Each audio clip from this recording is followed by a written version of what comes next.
বাংলাদেশের সড়কগুলোয় প্রতিদিনই ঝরে যাচ্ছে তরতাজা প্রাণ। আর এ সকল সড়ক দুর্ঘটনার প্রধান কারণই বাংলাদেশের অবৈধ অটোরিকশার অদক্ষ চালকদের কারণে সংঘটিত হচ্ছে।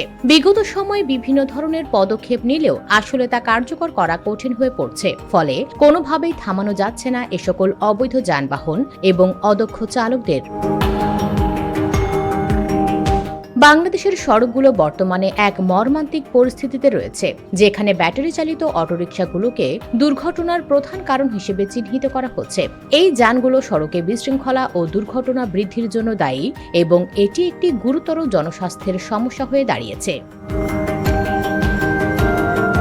কারণগুলি হল অনিয়ন্ত্রিত চলাচল।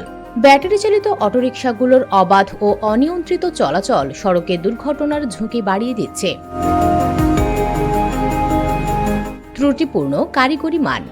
এই যানগুলোর কারিগরি মান সাধারণত দুর্বল হয়ে থাকে, যার কারণে এগুলো সড়কে চলাচলের জন্য নিরাপদ নয়। অতিরিক্ত সংখ্যা।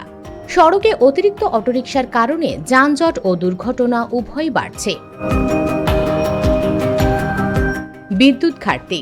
ব্যাটারি চার্জ করার জন্য অতিরিক্ত বিদ্যুতের প্রয়োজন হওয়ায় বিদ্যুৎ ঘাটতি দেখা যাচ্ছে। সমাধান: সড়কে ব্যাটারি চালিত অটোরিকশার চলাচল সীমিত করা বা বন্ধ করা প্রয়োজন। এই যানগুলোর কারিগরি মান নিশ্চিত করতে কঠোর পদক্ষেপ নেওয়া উচিত। ট্রাফিক ব্যবস্থাপনাকে আরও উন্নত করতে হবে, যাতে সড়কে শৃঙ্খলা ফেরে। এই সমস্যা সমাধানে সরকার ও সংশ্লিষ্ট কর্তৃপক্ষের দ্রুত পদক্ষেপ নেওয়া জরুরি। US Bengal report.